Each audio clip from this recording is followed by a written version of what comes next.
Nah, ketika Fatihah itu sebegitu keramatnya, sebegitu topnya, itu setan rapat, singkat cerita itu yang tadi dipimpin oleh iblis yang sedang terkapar apa? Terus sekali obatnya nggak ada, cuma dia shock karena ada surat yang turun yang melafatkan itu pasti selamat dari apa? Neraka. Nah ini gimana saran Anda? Terus sarannya adalah bikin orang-orang itu lupa, tidak baca Fatihah. Nah ini rapatnya iblis. Idzabu wajtahidu hatta tufilu qulubahum hatta la yaqulu hadis surah. Kala yuksiru qira'ataha wa la yakunu lahum ajrun wa thawabun bal yakunu lahum adzabun wa iqabun. Kemudian yang terakhir saya beri ijazah tentang Al-Fatihah ya, karena ini surat yang populer. Kalau saya ijazahi Quran 30 juz pasti sampean nggak hafal. Atau ijazah surat Baqarah, kalau mau Baqarah mau. Ijazahi surat Baqarah mau 2 juz setengah. Mau Mas Asep? Ya Fatihah aja yang gampang ya. Nah, ya kulhu Fatihah ini paket ringan ini. Tapi pahalanya apa? Besar. Ini beda ya, artinya selama ini mungkin Anda baca tapi monoton ya. Tapi ini saya bacakan teks aslinya tentang istilahnya itu mazaya itu kelebihannya Fatihah. Saya baca Arabnya dulu, nanti ini terakhir ya, ijazah tadi kan saran-saran umum tentang sosial. Ya, pokoknya jadikan kebaikan itu punya nilai sosial yang baik lah. Jadi nanti orang yang nggak amanah nggak laku, ya calon bupati, gubernur, presiden yang nggak amanah juga nggak laku. Begitu juga kiai yang tidak amanah juga nggak laku, suami yang nggak amanah juga nggak laku, istri yang nggak amanah juga. Sehingga kebaikan ini jadi nilai sosial yang dalam tanda kutip sudah keniscayaan. Yang diinginkan Allah itu seperti itu, bukan kebaikan yang dipaksakan karena kekuatan negara. Maksudnya kalau bisa kebaikan itu tidak usah dipaksakan. Memang sudah satu kebutuhan. Kayak cerita-cerita di negara maju itu, bahkan apapun jatuh itu nggak ada yang ngambil apa itu. Makanya gambarannya Mekah Medina kan gitu kan, barang jatuh nggak ada yang berani apa ngambil itu, saking sudah jadi sistem. Sehingga banyak negara di Eropa itu yang sampai nggak punya tentara, nggak punya polisi karena kebaikan sudah. Nah kita kan masih capek, polisinya aja capek, apalagi masyarakatnya, karena ya kebaikan itu belum jadi nilai apa bersama. Nah kita selain ditopang negara, ada polisi, ada tentara, itu kita usahakan kebaikan itu jadi nilai apa bersama. Tadi wa'tamiru bainakum bima'ruf. Dan kita punya reputasi yang bagus dalam bab ini. Saya masih ingat kecil saya itu yang jilbaban hanya keluarga kiai. Sekarang rata-rata masyarakat itu jilbaban. Dulu yang sekolah SMP, SMA itu jilbaban kadang dulu malah dilarang ya, harus sama seperti itu seragamnya. Sekarang sudah boleh. Dan nyaman. Lama-lama yang dapat simpatik ya yang pakai pakaian model tertutup seperti itu. Lama-lama gamane cara wong golek mantu ya golek yang seperti itu daripada yang blodor. Lama-lama jadi nilai bersama. Ya ingin saya seperti itulah. Di terminal juga sama. Orang mau makan cari warung yang kelihatan ada ayat kursinya, pakai jilbab, atau paling enggak dia enggak mungkin lah nyuguhkan yang tiren atau yang haram. Kan ada garansi sosial, ada apa? Ada garansi apa? Sosial. Dengan penampilan yang soleh itu kan, masa iya nyuguhkan oplosan babi gitu misalnya itu. Jadi nilai sosial itu harus benar-benar jadi nilai. Sehingga negara biar gak capek-capek. Polisi juga gak capek kan, karena tugasnya corong Jawa mau ngawat-ngawati tok, tapi sudah tidak perlu tegang karena kebaikan sudah jadi nilai apa bersama. Ya, ingat-ingat ya ayatnya tadi, wa'tamiru bainakum bima'ruf. Jadi kebaikan itu harus jadi nilai bersama. Iktimar itu menjadi urusan bersama.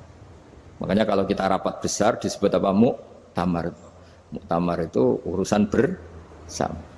Ya tadi, imamnya sholat juga menopang Gojek karena nggak lama-lama nopang Grab, nopang Kernet, nopang penjaga Indomaret, penjaga bensin, pom bensin.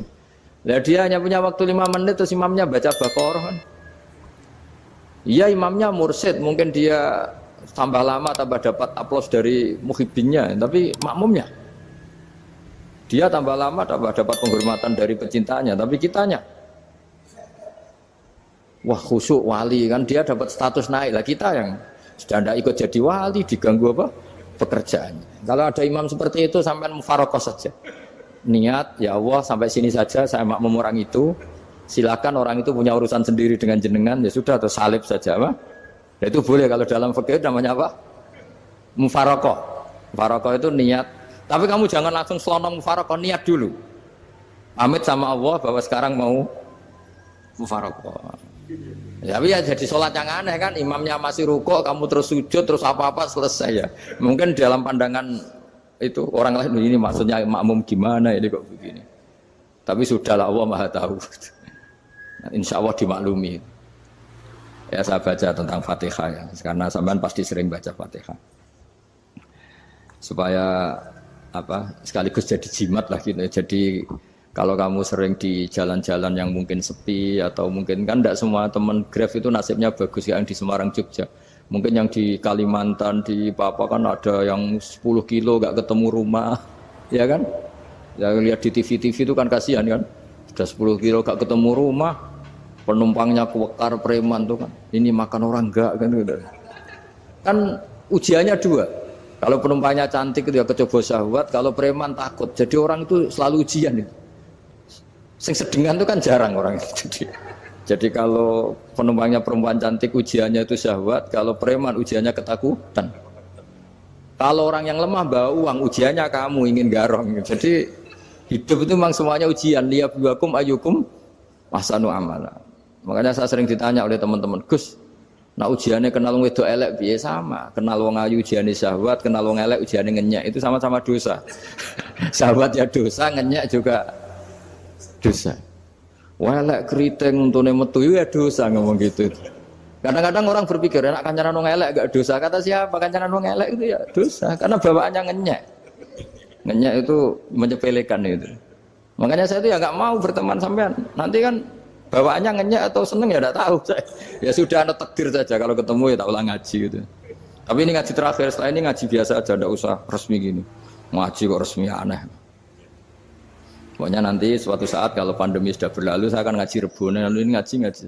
Ini ngaji yang kurang bagus karena ngatur kiai kurang berkah ini. Nanti tapi ya lumayan lah masih mau ngaji. Ngaji kok tanggal ini jam ini. Sekarang suatu saat kamu tak panggil, Mas Wahyu datang ke sini jam ini, tidak mesti bisa.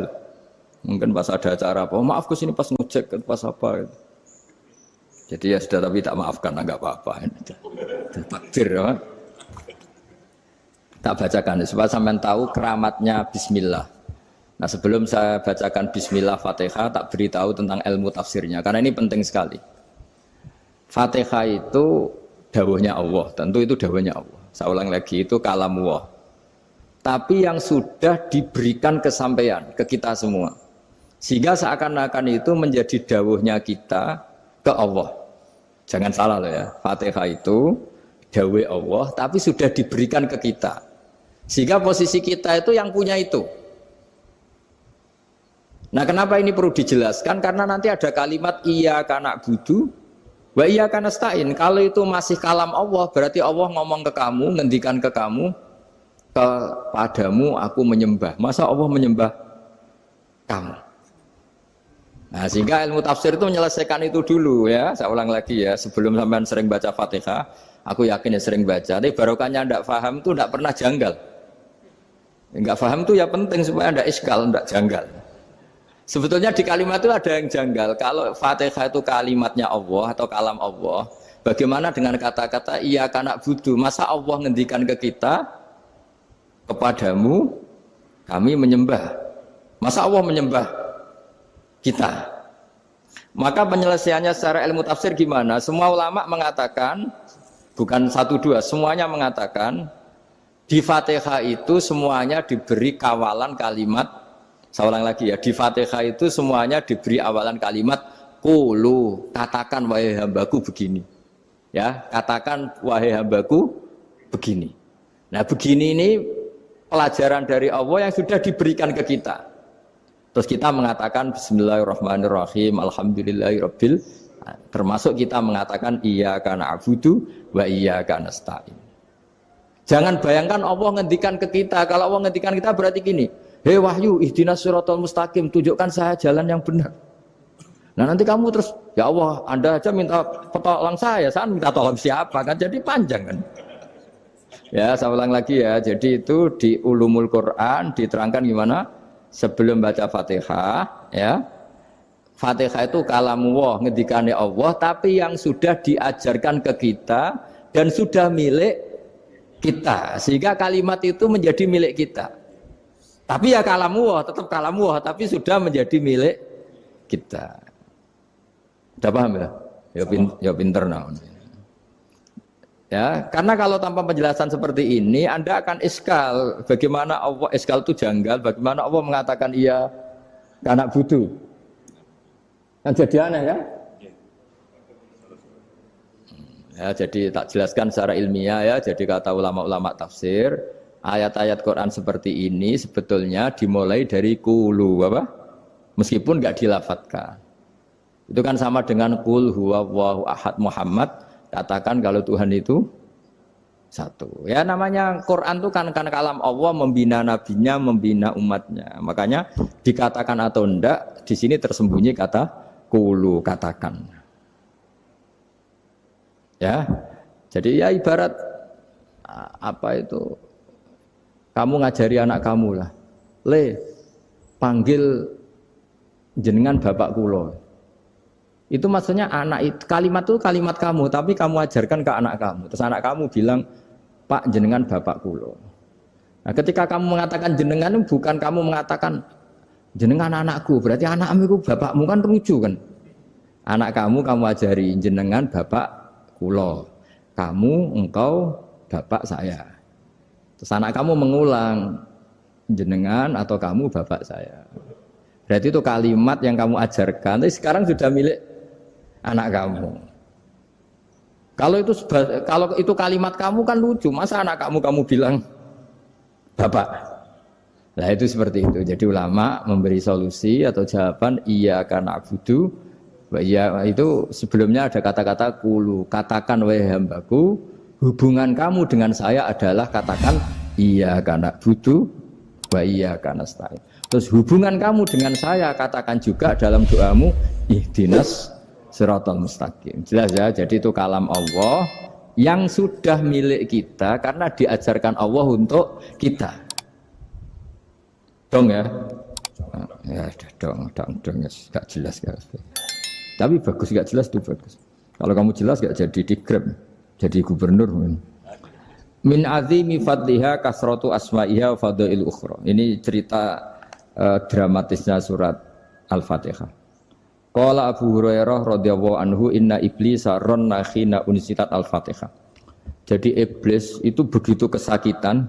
Ini kitab Abu Abul Farad karangannya Sayyid Muhammad Alawi, juga kutipan dari beberapa kitab. Yang jelas beliau sendiri juga ngutip dari beberapa riwayat di beberapa hadis. Halaman 1, 2, 3. Ketika Fatihah turun itu iblis kesakitan. Kayak orang sakit gigi lah, tersiksa sisanya karena turunnya surat apa?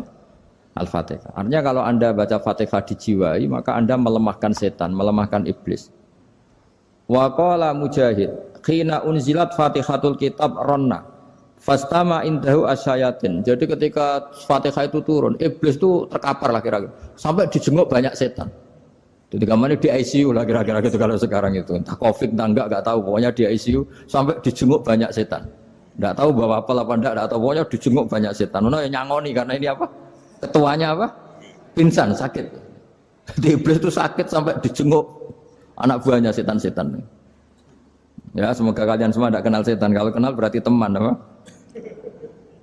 Wa qalu misla dzalik. Wa qala lahum laisa mimma taquluna syai'un walakin unzilat suratun laisa ajru qailiha illa an harrama alaihi nar jahannam. Saya ini bukan sakit fisik kata iblis. Kamu tidak usah jenguk saya, datangkan dokter terbaik, tidak usah. Saya ini tidak sakit fisik. Saya ini sakit karena ada surat yang diturunkan, yang pahala yang melafadzkan surat itu pasti selamat dari neraka.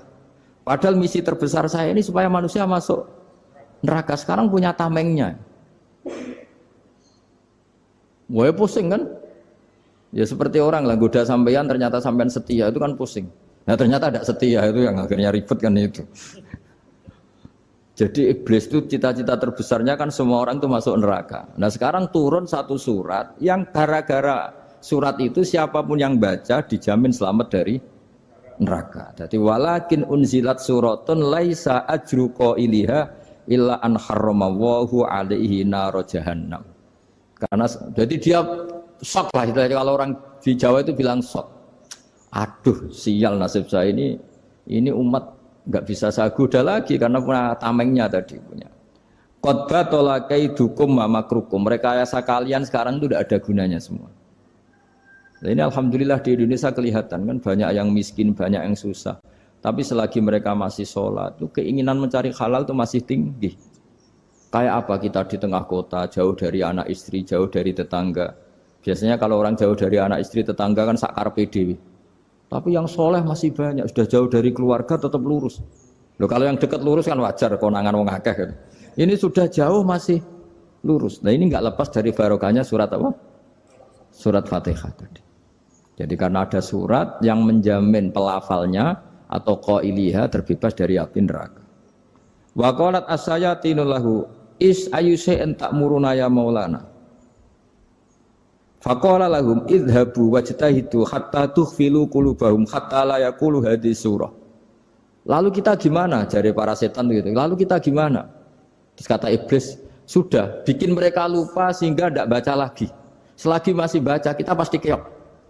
Jadi kalau sampean sudah jarang baca Fatihah itu berarti sudah bagian dari kemenangan apa? Iblis. Jadi kalau sampean sudah jarang baca Fatihah itu berarti bagian dari kekalahan Anda, kemenangan iblis. Masih sering baca? Berapa kali? Terus apa lagi?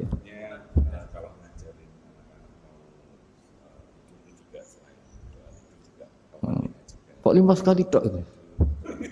Berarti pas salat fardu tok itu. Enggak 5 kali itu mendingan itu 17. Kamu itu ngitungnya jangan 5 ini. 5 waktu itu berarti lumayan kan? Berapa? 17 ya? Ya. 17 ya? Ya. 17, tapi kalau makmum tuh sering separuh kan, apalagi makmum tarawih. Ya kan? Makmum tarawih itu bacanya Fatihah ada yang sempurna enggak ya? Ya enggak lah.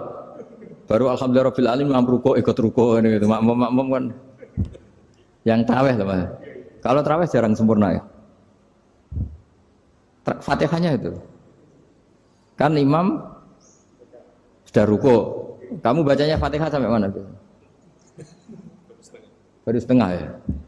Ya paling pas tarawih aja kan enggak sempurna ya. Apalagi kalau imamnya sing kilat tuh waduh malah. Nah, ketika Fatihah itu sebegitu keramatnya, sebegitu topnya, itu setan rapat singkat cerita itu yang tadi dipimpin oleh iblis yang sedang terkapar apa? Terus tadi obatnya enggak ada, cuma dia shock karena ada surat yang turun yang melafatkan itu pasti selamat dari apa? Neraka. Nah ini gimana saran Anda? Sarannya adalah bikin orang-orang itu lupa, tidak baca Fatihah. Nah ini rapatnya iblis. Idhabu wajtahidu hatta tufilu qulubahum hatta la yaqulu hadhihi surah. Kala yuksiru qira'ataha wa la yakunu lahum ajrun wa thawabun bal yakunu lahum adzabun wa iqabun.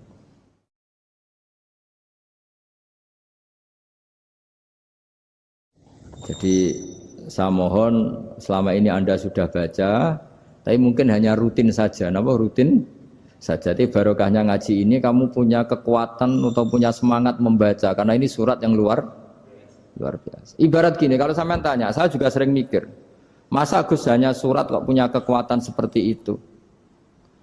Di dunia ini kata Allah, mulai Nabi Adam sampai kiamat, nggak ada yang bisa menandingi kekuatan kalimah. Kalimah itu kata-kata, nggak ada yang bisa menandingi kata-kata. Misalnya Anda nge-grab, berangkat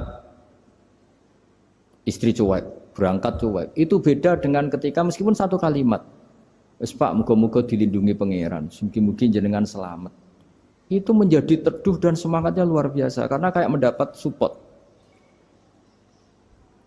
Jadi kira-kira kalimat itu hubungannya kita dengan Allah, Fatihah itu seperti itu. Kamu melafadzkan satu kata-kata yang dibenarkan langit bumi, dibenarkan aras, dibenarkan malaikat, dibenarkan semua penghuni di dunia ini.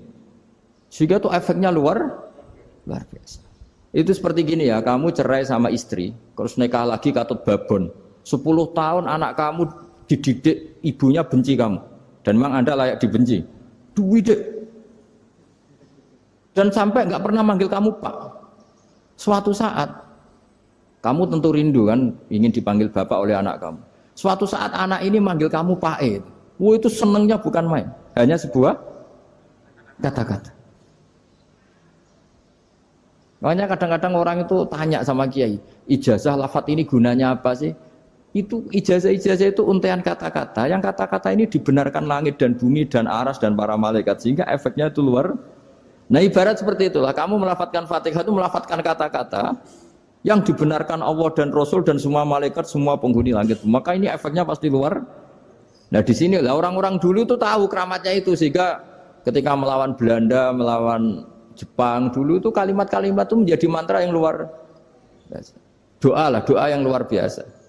Tapi di era modern karena orang sudah tidak ngerti itu, dianggap itu mantra, jimat, khurafat, bid'ah, waduh ribet menemal. Sebetulnya tidak seperti itu. Memang kata-kata ini kekuatannya luar biasa. Sama kesakitan hati kamu juga karena itu. Ngojek wangilan. Lha Pak di bojo kok kowe gagahe tok kere. Wah, iku seling terus mesti.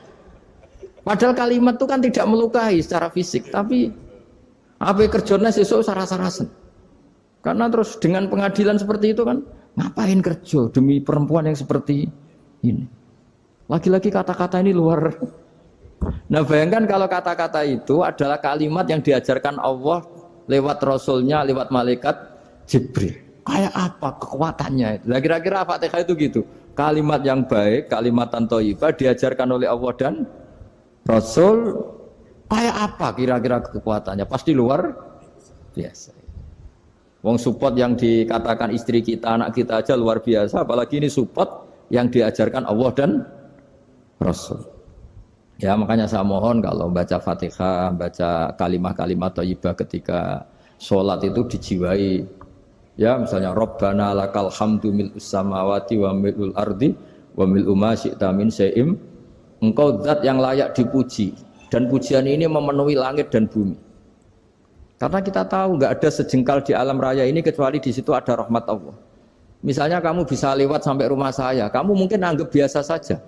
Coba kalau ngalami likuifaksi, tahu-tahu bumi ini ambles, bisa ngelewati yang likuifaksi itu luar. Tanyakan orang pernah ngalami likuifaksi di Sulawesi, itu melihat bumi bisa diinjak gak ambles itu, wah luar. Nah, sama nggak ngalami itu sehingga lewat bumi ya biasa aja. Coba kalau ngalami seperti tidur, ya biasa aja.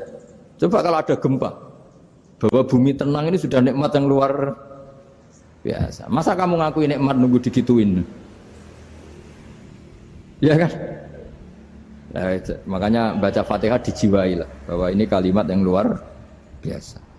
Nah, saya teruskan ya. Warwa Muslimun fi sahihihi an Ibnu Abbas radhiyallahu anhuma annahu qala bainama Jibril alaihi salam qaidun dan Nabi sami anaqidan min fawqih farafa'a ra'sahu faqala hadza babun minas sama futihal yawma lam yuftah qaddu ilal yaum fanazala minhu malakun faqala hadza malakun nazza ilal ardi wa lam yanzil qaddu ilal yauma fasallim waqal absyir binuraini qad uti tahuma lam yu'tahuma nabiyyun qablak Fatihatul kitab wa khawatimu suratil Baqarah. Jadi suatu saat Jibril ini jagongan kira-kira gitu sama Rasulullah. Tahu-tahu langit itu gemuruh. Karena langit gemuruh kata Jibril terus semuanya ngangkat kepala ke langit. Ini pintu langit baru ini dibuka, yang sebelumnya tidak pernah dibuka seperti ini. Turunlah malaikat, yang malaikat ini pun malaikat spesial, yang enggak malaikat murahan lah kira-kira gitu, yang enggak pernah turun ke bumi kecuali juga saat itu. Dengan penyambutan yang luar biasa, dengan semuanya tidak pernah terjadi. Hanya karena bahwa surat Fatihah. Jadi ini surat yang luar biasa, pengawalannya lewat malaikat yang spesial, enggak pernah turun di bumi kecuali saat itu. Penyambutannya juga enggak pernah seperti itu, baru seperti itu. Jadi semuanya itu spesial. Nah, kenapa ini spesial? Karena di situ ada isi puja-puji kepada Allah Subhanahu wa ta'ala. Ada ikrar kita, alhamdulillah rabbil alamin, ar-rahmanir rahim. Ikrar ini penting. Kalau contoh paling gampang gitulah. Kamu punya istri selama ini cerewet terus. Suatu saat ngomong, Pak, tak angen-angen rono wong lanang kayak sampeyan. Wah, itu langsung tidak ada lelaki sebaik engkau. Itu sama senengnya, masya Allah. Karena ada ikrar dari seorang istri ke kamu. Nah, bayangkan kalau ikrar kita sebagai hamba diakui oleh Allah Subhanahu, maka ikrar ini akan dicatat sebagai kebaikan kita yang kita panen nanti di akhirat. Karena ada ikrar. Kita ikrar bahwa alhamdulillah rabbil alamin. Kita ikrar ar-rahmanir rahim. Kita ikrar maliki yaumiddin. Kita ikrar iyyaka na'budu wa iyyaka nasta'in. Sampean misalnya jadi orang Indonesia, ketemu orang Indonesia yang makmur di Jerman, terus lupa Indonesia. Kamu orang Indonesia? Enggak, saya enggak orang Indonesia. Mangkel gak kira-kira? Mangkel. Karena salah ikrar kan gitu. Ya, jadi saya mohon jangan anggap kalimat itu hal yang biasa, tapi luar biasa. Nggih, ngoten mawon. Assalamualaikum warahmatullahi wabarakatuh.